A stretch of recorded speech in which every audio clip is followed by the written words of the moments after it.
नमस्कार, मैं हूं सोनिका और आप देख रहे हो तत्काल न्यूज लाइव। सुशांत सिंह राजपूत को गए पूरा 1 महीना हुआ है। लोग उन्हें आज भी याद कर रहे हैं। उनके जबरदस्त एक्टिंग से उन्होंने दर्शकों के दिलों पर खूब राज किया।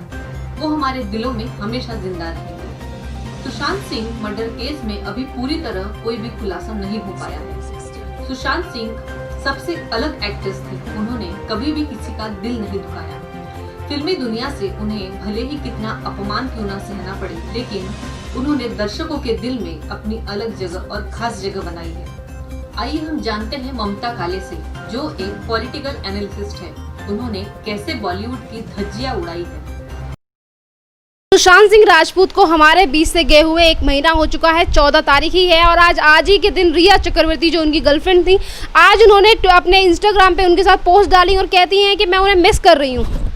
देखिए, सबसे पहली बात मैं ये साफ कह देना चाहती हूँ, मेरा व्यक्तिगत मत है ये, और मैं जानती हूँ कि तमाम लोग जो अभी सुशांत सिंह राजपूत के लिए न्याय की लड़ाई लड़ रहे हैं, वो भी ये मानते हैं कि रिया चक्रवर्ती कोई उनकी गर्लफ्रेंड नहीं थी। वो जो है एक कंप्लीटली मौका परस्त लड़की है, जिसने एसएसआर का उनके जीते रहते तक इस्तेमाल किया है। और आज 1 महीना हो गया है। हमारे दिलों में वो जीवित है। हमारे लिए वो गए ही नहीं थे, हमारे दिलों में वो हमेशा जीवित रहेंगे। और मैं सुशांत सिंह राजपूत से, अगर वो हमें सुन रहे हैं, तो मैं ये बोलना चाहती हूँ कि आपके हक की और आपके न्याय की लड़ाई हम ज़रूर लड़ेंगे, चाहे हमें कितना ही टकराना पड़ जाए। और जब से हमने ये आंदोलन शुरू किया है, आंदोलन ही है ये, तमाम करोड़ों लोग इस मुहिम से जुड़े हुए हैं। आदरणीय सुब्रमण्यम स्वामी जी भी इसमें जुड़ गए हैं, और वो आए हैं तो एक आशा की किरण हो गई है। क्योंकि जब भी उन्होंने कोई भी केस अपने हाथ में लिया है, चाहे वो सुनंदा पुष्कर के मर्डर का केस हो, कोई अन्य बड़ा केस हो, उनको विजयश्री मिली है। उन्होंने सच्चाई जो है खोद करके निकाली है। तो रिया चक्रवर्ती को अपनी उल्टी गिनती अब शुरू कर देनी चाहिए। अगर उसको सुशांत सिंह राजपूत की इतनी चिंता थी, तो वो एसएसआर को छोड़ के गई क्यों? क्या कारण थे कि वो 1 हफ्ता पहले वहाँ से उसके घर को छोड़ के चली गई?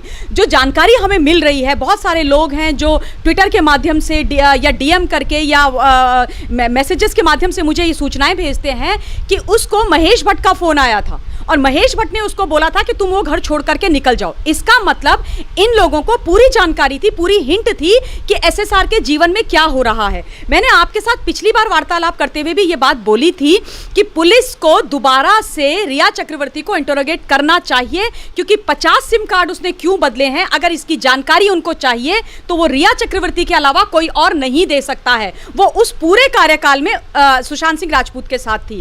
आज उसको इतना प्यार आ रहा है। आज जब सुशांत सिंह राजपूत इस दुनिया से चले गए, उनकी मौत हो गई, तो घड़ियाली आंसू रो रही है ये लड़की, तमाशे कर रही है, फोटो लगा रही है अपनी डीपी पे और कह रही है मैं तुम्हें प्यार कर रही हूँ, सब सूना हो गया। हमें तो नहीं दिखाई देता कि सब कुछ सूना हो गया, हमें तो तुम्हारे चेहरे से कहीं नहीं दिखाई देता। अगर सूना हो गया होता और तुम्हारे दिल में इतना दर्द होता, इतनी तुम व्यथित होती, तो असल में तुम मेंटली अनस्टेबल हो गई होती, तुम एक्चुअली पागलों वाली स्थिति में चली गई होती, और तुम जो हो मुंबई पुलिस के बाहर बैठ गई होती, उनके मुख्यालय के बाहर बैठ चुकी होती अब तक प्लकार्ड लेके, और बोलती कि न्याय क्यों नहीं कर रहे हो, क्या हो गया मेरा सुशांत? 1 महीना हो गया उसको गए हुए, उसकी हत्या हुई है, मैं चीख के बोल रही हूँ उसकी हत्या हुई है, तुम लोग कुछ नहीं कर रहे हो।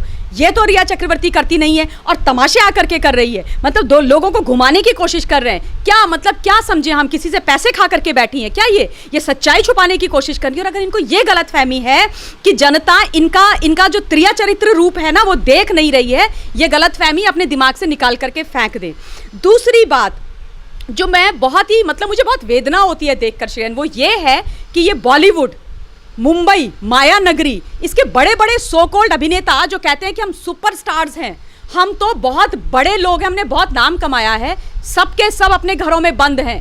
एक ने एक बार आकर के ये नहीं बोला है कि न्याय नहीं हो रहा है हमारे बच्चे के साथ। अरे कुछ तो दया दिखाओ, कुछ तो दिल रखो। तुम्हारे भी तो जवान बच्चे हैं, तुम्हारे आज नहीं बच्चे हैं तो कल तुम्हारे बच्चे होंगे। खुदा ना ख्वास्ता तुम्हारे बच्चों के साथ ये हो जाए, तब भी क्या ऐसे ही मुंह में ताला लगा करके बैठे रहोगे?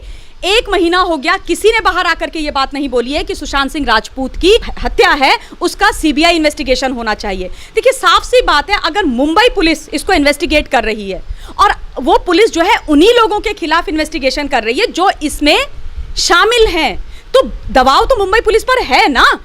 ऐसे कैसे हो सकता है कि उनके ऊपर दबाव नहीं है? और जब मुंबई पुलिस प्रेशर में है, दबाव में है, तो वो फेयर इन्वेस्टिगेशन कर कैसे सकती है? कर ही नहीं सकती है। इसीलिए हम जैसे लोग चिल्ला चिल्ला करके बोल रहे हैं, हर दिन बोल रहे हैं, हर फोरम से बोल रहे हैं कि सीबीआई को दे दो, तुम भी बच जाओगे, तुम्हारी भी परेशानी नहीं रहेगी और सुशांत सिंह राजपूत को भी न्याय मिल जाएगा। ये लोग जो अपने आप को अभिनेता कहते हैं, अपने आप को बहुत बड़ा स्टार कहते हैं, उनसे मैं ये भी बात बोलना चाहती हूँ कि इन लोगों को ये बात लगती है कि हम लोग इनके फैंस हैं और इनकी बड़ी फैन फॉलोइंग है, और सही बात भी है, करोड़ों लाखों की संख्या में फैन हैं। लेकिन इनके दोगले चरित्र आज सुशांत सिंह राजपूत की हत्या के बाद हमारे सामने आ गए हैं, इनके सच्चे चेहरे हमारे सामने आ गए हैं और इनको ये पता हो जाना चाहिए कि हम इनके फैन नहीं बनते हैं। ये सच्चाई है, कोई बोलेगा नहीं, पर मैं बोल रही हूँ आप लोगों के माध्यम से, हम इनके फैन नहीं हैं, हम फैन बन जाते हैं इनके उन किरदारों के जो वो आकर के बड़े बड़े इस पर्दे पर निभाते हैं। कई बार हमें हंसाते हैं, कभी रुलाते हैं, कभी एकदम हीरो जांबाज हीरो बन करके बुराई करने वालों का, गुंडों का, बदमाश लोगों का अंत कर देते हैं और हमें लगता है कि ये रियल हीरोज है, ये वो लोग हैं जो अच्छाई के लिए लड़ते हैं, सच्चाई के लिए लड़ते हैं। लेकिन इन किरदारों से इनका कोई लेना देना नहीं है, ये हमको बेवकूफ़ बनाते हैं और हम इतने इमोशनल फूल कि इनको जो है फॉलो करने लग जाते हैं, इनको आइडलाइज करने लग जाते हैं, इनकी पूजा करने लग जाते हैं। असल में वो किरदार हैं जिनकी हम पूजा करते हैं और ये लोग अपने उन किरदारों से कहीं मेल नहीं खाते हैं। अगर 0.1% भी मेल खा रहे होते तो आज सुशांत सिंह राजपूत के लिए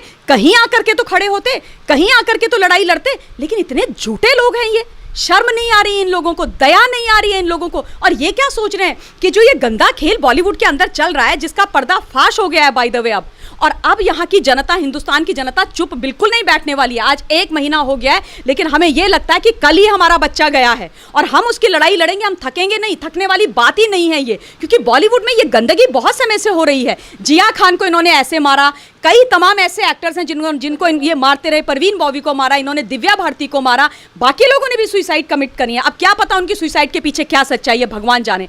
और हमेशा से हम लोग इनकी बातों पर विश्वास करते रहे, इनके झूठे नकाब लगे हुए चेहरों पर विश्वास करते रहे। ये किरदार जो ये अपने पिक्चर्स में निभाते हैं, वही किरदार लेकर के ये हमारे सामने भी आते हैं।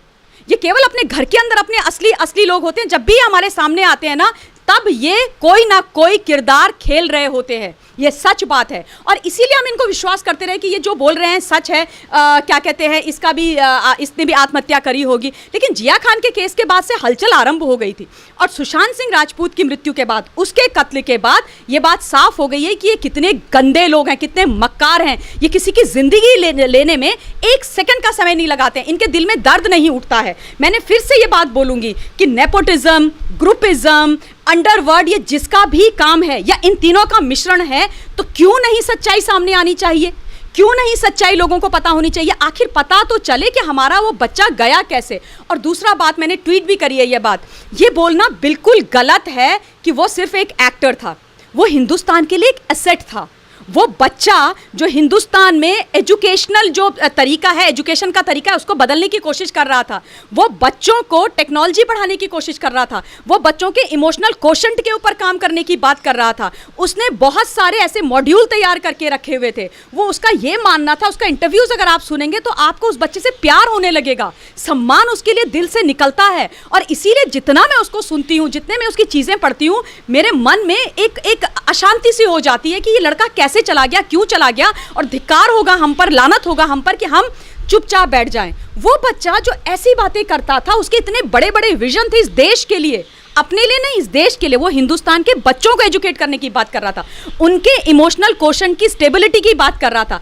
और ये नकारा, निकम्मा, घटिया बॉलीवुड, ये बड़े बड़े अभिनेता जो एक्चुअली हीरो नहीं है, जीरो हैं, वो आज इस बात को सत्यापित करने में तुले हुए हैं कि वो मेंटली और इमोशनली अनस्टेबल था। मेंटली इमोशनली अनस्टेबल तो तुम लोग हो, क्योंकि तुम दोगले हो, तुम झूठे हो। सच्चा लड़का था, उसको बॉलीवुड वाले प्रोफेसर साहब बुलाते थे। ये सरकाज़म था, सरकास्टिक तरीके से उसको प्रोफेसर बुलाते थे। अरे ये लोग जिनको यही नहीं पता आईक्यू लेवल होता क्या है, दिमाग मतलब किस स्तर का होता है, उनके सामने एक आ गया इंटेलिजेंट पढ़ा लिखा लड़का जिसके लिए सिर्फ एक्टिंग ही जीवन नहीं था, उसके ऊपर बहुत बड़ी चीज़ें वो देखता था। तो वो जब बातें करता था, इनके सर के ऊपर से निकलती थी स्ट्रेन। इनको एक चीज़ समझ में नहीं आती थी। अब वो एस्ट्रोनॉमी की बात करेगा तो करण जौहर को समझ में आएगी, यशराज फिल्म वालों को समझ में आएगी, खान ब्रदर्स को समझ में आएगी। आपको ये लगता है आलिया भट्ट को समझ में आएगी, सोनम कपूर को समझ में आएगी, और ये सोनाक्षी सिन्हा को समझ में आएगी? आपको लगता है इन लोगों को समझ में आएगी? जिनको सिर्फ ये समझ में आता है कि लिपस्टिक के कितने शेड्स होते हैं, मेकअप किस तरीके से किया जाता है, किस तरीके से तैयार होकर के बाहर निकलना है, वो एस्ट्रोनॉमी समझेंगे, वो इमोशनल क्वेश्चन की बात समझेंगे, वो कोडिंग और डिकोडिंग समझेंगे, वो ये समझेंगे बच्चों को, बच्चे जो हैं, आज का जो बच्चा है वो कल का नागरिक है और इनके ऊपर हमें इन्वेस्ट करना चाहिए। अगर हमें विकसित राष्ट्र चाहिए, स्ट्रांग नेशन चाहिए, तो उनके लिए काम करना पड़ेगा। ये विचारधारा सुशांत सिंह राजपूत की थी। तो जब वो इनके सामने इस तरीके की बात करता था तो उनको लगता था ये कहां से आ गया, किस प्लेनेट से आ गया, ये तो यहां का है ही नहीं। और वाकई वो बॉलीवुड का नहीं था, वाकई वो बॉलीवुड का नहीं था, वो उसका पैशन था, वो बच्चा बॉलीवुड में चला गया, लेकिन उसको भी बॉलीवुड की सच्चाई समझ में आ गई थी। और जिस तरीके से इन्होंने उसके ऊपर दरवाजे बंद करे, आप ये सोचो कि ये कितने हृदयविहीन लोग हैं और हम इनको झेलते क्यों हैं, मुझे आज तक ये समझ में नहीं आया। और फिर से मैं वो वाली बात बोलूंगी, फिर से देखिए, सुशांत सिंह राजपूत की मृत्यु की, हत्या का, कत्ल का जो सच्चा और काला और घिनौना चेहरा है वो तो सामने आएगा ही, चाहे उसके लिए हमें कुछ भी करना पड़ जाए। और मैं तो इस बात के लिए प्रतिबद्ध हूं, मैं तो जरूर करूंगी। लग जाती तो क्या करते हैं हम, हमारे घरों में जब दीमक लगती है तो क्या करते हैं, दीमक को जब हमारे सामने दीमक दिखने लग जाती है, जब अंदर अंदर से जाती है, हमें पता नहीं चलता, वो खोखला करती रहती है हमारे घर को, है ना। लेकिन जैसे हमारे सामने आती है हम उसको खत्म कर देते हैं, उसके ऊपर दवाई छिड़क छिड़क के मार देते हैं। तो ये दीमक है बॉलीवुड इंडस्ट्री में, ये नेपोटिज्म, ग्रुपिज्म वाले लोग जो अंडरवर्ल्ड्स के साथ मिल करके अपना पैसा बना रहे हैं और हिंदुस्तान को बर्बाद कर रहे हैं, हिंदुस्तान का असली टैलेंट खत्म कर रहे हैं। ये दीमक है और अब ये दीमक बाहर निकल चुकी है और हमें दिख गई है। जब तक हमने इनका बॉयकॉट नहीं किया, जब तक हमने इनका बहिष्कार नहीं किया, जब तक हमने इनको वहां हिता है, इनको बड़ी आदत है पेपराजी की, स्टारडम की और पॉपुलर रहने की, पैसा कमाने की, हाई एंड माइटी बनने की, कि हम जो हैं we are larger than the life वाली जो इनका एटीट्यूड है उसको खत्म करना पड़ेगा। वो कब खत्म होगा? जब हम इनको देखना बंद कर देंगे, जब इनकी पिक्चर आएगी और 100 करोड़ की पिक्चर 100 रुपए भी नहीं कमाएगी, तब ये लाइन पे आएंगे और हिंदुस्तान की जनता ये करेगी। मुझे आप लोगों को बहुत भरोसा है और मैं बार बार आकर के ये बोलूंगी, मैं कोई बॉलीवुड इंडस्ट्री की नहीं हूं, मुझे बॉलीवुड से कोई लेना देना नहीं है, मेरा कोई सुशांत सिंह राजपूत मेरे परिवार से नहीं था, मैं बिहार से नहीं हूं, लेकिन हिंदुस्तान की हूं। वो हिंदुस्तान का बेटा था, अन्याय हुआ है, मैं नहीं चाहती कि दूसरा सुशांत सिंह राजपूत निकल के आए बॉलीवुड के अंदर से। इसलिए हिंदुस्तान के एक जिम्मेदार नागरिक होने के नाते मैं ये लड़ाई लड़ूंगी, क्योंकि इन्होंने हमारे हीरे को हमसे अलग किया है, जिसमें जीत कॉमन मैन हमारी होगी और हारेंगे ये, इनके मुंह पे तमाचा लगेगा। मैम, जिस तरीके से आपने बात की और आपकी तरह तमाम लोग हैं जो सुशांत सिंह राजपूत को जस्टिस दिलाने के लिए लड़ाई को लड़ रहे हैं, तो उन लोगों के लिए ये कितना बड़ा झटका होगा जो इस मामले को दबाने की कोशिश कर रहे हैं? झटका नहीं है, बहुत अच्छा है। वो कहते हैं ना कि जब तेज बारिश आती है किसी कहीं पर, किसी शहर में या किसी राज्य में, तो वहाँ की सच्चाई पता चल जाती है, वहाँ के जो बड़े बड़े सड़कें होती हैं और उसके नाली होते हैं या वाटर पानी निकासी के जो माध्यम होते हैं, उनकी सच्चाई पता चल जाती है। क्योंकि जब सड़कें पानी में डूबने लग जाती हैं तो पता लग जाता है हम ये क्या हालत है यहाँ की। वही हालत आज बॉलीवुड की है, पता चल रहा है, अच्छी बात है। ये मुखौटे लगे हुए, ये धोखेबाज, गद्दार, मक्कार जो ये लोग हैं, 420 बॉलीवुड के अंदर माफियाओं का पैसा सालों साल से लगा करके अपने आप को भगवान बनाने वाले, बहुत अच्छा है कि इनकी सच्चाई हमारे सामने आती है। मैं तो कहती हूँ और करो और करो। ये जो सांप है ना, ये अपने बिल से बाहर निकल रहे हैं, निकलने दो इनको अपने बिलों से बाहर, बहुत ज्यादा जरूरत है इनके बाहर निकलने की, वरना ये छुपे रहेंगे तो हमें कैसा पता चलेगा। तो झटका नहीं है ये हम लोगों के लिए, झटका नहीं है, बॉलीवुड के लिए झटका है, बिल्कुल उनके लिए झटका है, पर उनको ये झटका लगना बहुत ज़्यादा ज़रूरी है और झटका हम लगाएंगे उनको। ये आज तक झटके हमें देते रहे हैं, अपनी बेचारी सी शक्ल बना करके, लिपस्टिक मेकअप लगा करके, नमस्ते नमस्ते करके जनता के सामने आ करके, अच्छी शक्लें दिखा करके, घड़ियाली आंसू बहा करके इन्होंने हमारा बड़ा बेवकूफ़ बनाया और हम सीधे सज्जन हिंदुस्तानी लोग हम इनके चक्करों में पड़ते रहे, लेकिन अब नहीं पड़ेंगे। मैं कल ही एक इंटरव्यू देख रही थी केदारनाथ के बाद का, जिसमें SSR और सारा अली खान, वो एक लेडी है, मैं उसका नाम भूल गई हूँ, जो इंटरव्यूअर थी। आपको यकीन नहीं आएगा, इतना बायस्ड और वन साइडेड वो इंटरव्यू था, इतना ज़्यादा मैं आपको बता नहीं सकती। उसमें से मतलब 80% क्वेश्चन सारा अली खान से पूछे गए और 20% जो था वो एड्रेस किया था सुशांत सिंह राजपूत। सुशांत सिंह राजपूत सीनियर एक्टर, सारा अली खान से most talented actor, most intelligent actor, और आप उससे केवल 20% चीज़ें पूछ रहे हो और 80% आप वहाँ पूछ रहे हो। वो पूरा टाइम वो बच्चा चुप बैठा हुआ था और वहीं पर वही लड़की, मैंने कल इसीलिए सुना क्योंकि वही प्रोफेसर मतलब शर्म आनी चाहिए इन लोगों को, कितने बायस्ड थे वो। और मैं तो मतलब मुझे उस बच्चे के लिए सम्मान और बढ़ जाता है, हैट्स ऑफ टू हिम, उसने कैसे झेला ये नॉनसेंस। मतलब आप सोचो, आपके सामने बैठ के कोई आपको रिडिक्यूल कर रहा है, आपको इग्नोर कर रहा है क्योंकि आपके सामने एक स्टार किड बैठी हुई है, एक नेपोटिज्म का प्रोडक्ट बैठा हुआ है। See, I have nothing against Sara Ali Khan, she is a nice girl and God bless her, परंतु मैं ये बात कर रही हूँ उस इंटरव्यूअर की, उस लेडी की, कि तुम वो मतलब कोई भी नेपोटिज्म का प्रोडक्ट आता है तो ये ऑस्ट्रक हो जाते हैं, इनको लगता है इनके आगे कुछ है ही नहीं। तो आप पूरा उससे पूछ रहे हो, और आपने उस इंटेलिजेंट लड़के को, उस सीनियर एक्टर को, जो बच्चा मतलब अपनी पूरी जान यहाँ पर इस बॉलीवुड में लगा चुका, उसको तुमने छोड़ दिया, उससे तुमने 2-4 प्रश्न पूछे और खत्म कहानी। तो इतना ज्यादा जो बायस्ड एटीट्यूड था, इतना भेदभाव था, वो लड़का झेल रहा था। और लिमिट होती है झेलने की भी, हद, मतलब मैं तो कहती हूँ रेस्पेक्ट है उसके लिए। और इसलिए इन लोगों का मौत के उसके जो भी कारण हो वो कारण तो सामने आएगा, लेकिन जिन्होंने उसको मेंटली टॉर्चर किया है ना इतने साल, और दुख दिया, और न जाने कितने लोगों को दे रहे हैं। बहुत सारे बच्चे हैं जो नॉन बॉलीवुड फ्रेटर्निटी के वहां पर बैठे हुए हैं, उनके साथ ये क्या क्या कर रहे हैं वो बोल नहीं पाते हैं। इसलिए नहीं बोल पाते कि पानी में रह के मगरमच्छ से बैर क्या लेना, डर जाते हैं। और सही बात है, डर तो लगता है, ह्यूमन बीइंग्स हैं हम ना, क्योंकि उनका अल्टीमेट वही गोल है, वो अचीव करना चाहते हैं, अपना करियर बनाना चाहते हैं, इसलिए वो नहीं उनके बारे में बोलना चाहते। कोई बात नहीं, मत बोलो, हम बोलेंगे ना, हम तुम्हारी माएँ। तत्काल न्यूज़ लाइव के वीडियो देखने के लिए हमारे चैनल को सब्सक्राइब कीजिए और नोटिफिकेशन पाने के लिए बेल आइकॉन प्रेस कीजिए।